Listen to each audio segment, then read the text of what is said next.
Clive James, the author, broadcaster, poet, commentator and critic, has been terminally ill for some time, but it hasn't stopped him writing or having political opinions.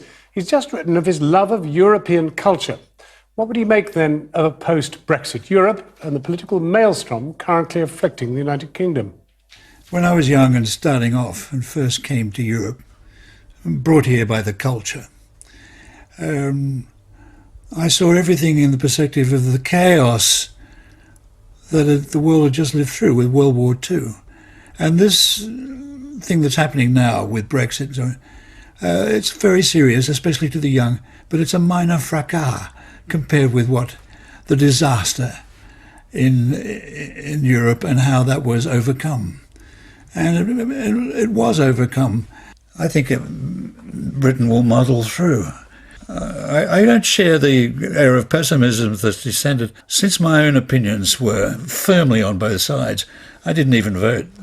And if I had, I've got a feeling I might have voted for exit, because the EU is a political organisation. It started off, it was meant to be a trading area.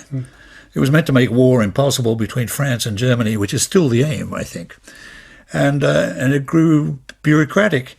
And I think it's generally perceived to be bureaucratic. But you see, in your article, you talk about the joy of the culture in Europe, the paintings, the music, the sculpture. More than that, I talk about the inevitability of being in Europe. It's not something you can leave. You're in it. It's a mental event.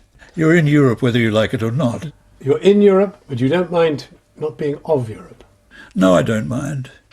In crude terms, I'm in favour of Polish plumbers, and I also want to retain the possibility that any Polish plumber who qualifies can turn himself into Joseph Conrad. So in that case, stay.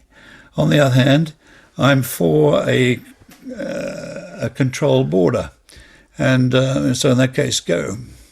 Now, of course, all this has happened against the background, indeed, of an Australian election. What do you make of Britain's posh politics?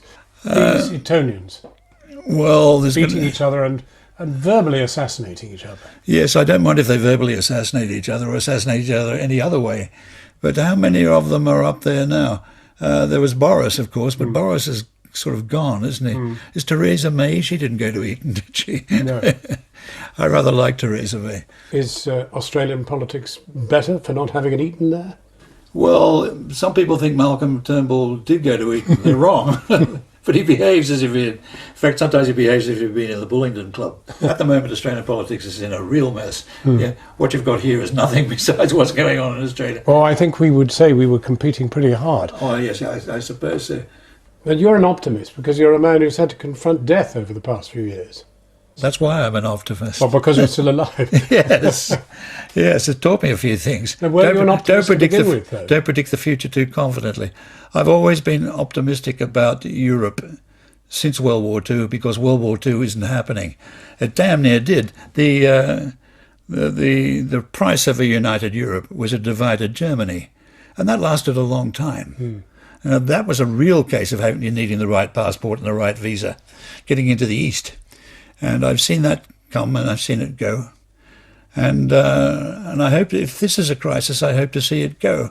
In that far-off moment when you come towards the end of your days, would you want to end those days in Australia, your place of birth, or in Europe, your place of cultural love? If I had to go back to Australia to die, I would still think on the day before I did, well, I'm still in Europe. Europe is a big thing. It's much, much bigger than the countries that constitute it.